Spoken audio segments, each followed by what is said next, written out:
মার্কিন যুক্তরাষ্ট্র গত প্রায় 70-80 বছর ধরে পশ্চিমা দুনিয়ার সহায়তা নিয়ে ইসরায়েলকে তাদের একটা সামরিক আউটপোস্ট হিসাবে বাস্তবে তারা সেখানে গড়ে তুলছে।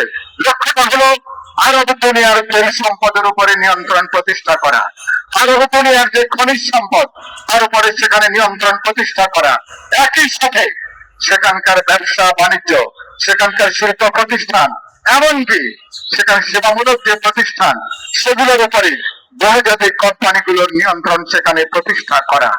এই হচ্ছে তাদের লক্ষ্য।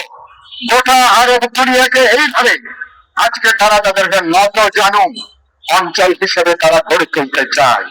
আমি জিজ্ঞেস করতে চাই, জাতিসংঘের মতন প্রতিষ্ঠান যাকে আমরা গড়ে তুলেছি, তারা অন্যায় যুদ্ধের ব্যাপারে হস্তক্ষেপ করবে, প্রতিবাদ করবে, প্রতিরোধ করবে, নিষেধাজ্ঞা জারি করবে, কিন্তু এ পর্যন্ত আমরা দেখেছি জাতিসংঘ এদের ব্যাপারে আমরা দেখেছি মার্কিন যুক্তরাষ্ট্র যখন ভেটো প্রয়োগ করে তখন জাতিসংঘ আন্দোলন প্রসার ছাড়া এদের অন্য কোনো কাজ এ পর্যন্ত আমরা কিন্তু লক্ষ্য করিনি।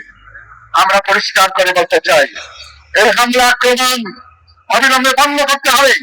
ইরানের যে হামলা, এই হামলা শুধু ইরানের উপরে হামলা না, এটা স্বাধীন সার্বভৌম দেশের উপরে হামলা, একটা জনগোষ্ঠীর উপরে হামলা, একটা জনগোষ্ঠীর বর্তমান এবং ভবিষ্যৎকে ধ্বংস করবার নীল নকশা হিসাবে এই হামলা চালানো হয়েছে।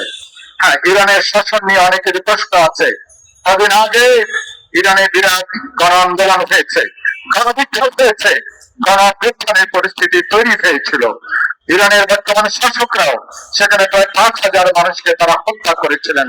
এই ঘটনাগুলো আমরা জানি, কিন্তু ইরানের মানুষ ঠিক করবে ইরানের এই আজকে যারা ক্ষমতায় আছেন তাদেরকে জনগণ ক্ষমতা থেকে অপসারিত করবেন, নাকি ইরানের মানুষ নতুন গণ আন্দোলন গণসংগ্রামের মধ্যে দিয়ে মানুষ তাদের ভাগ্য নির্ধারণ করবে।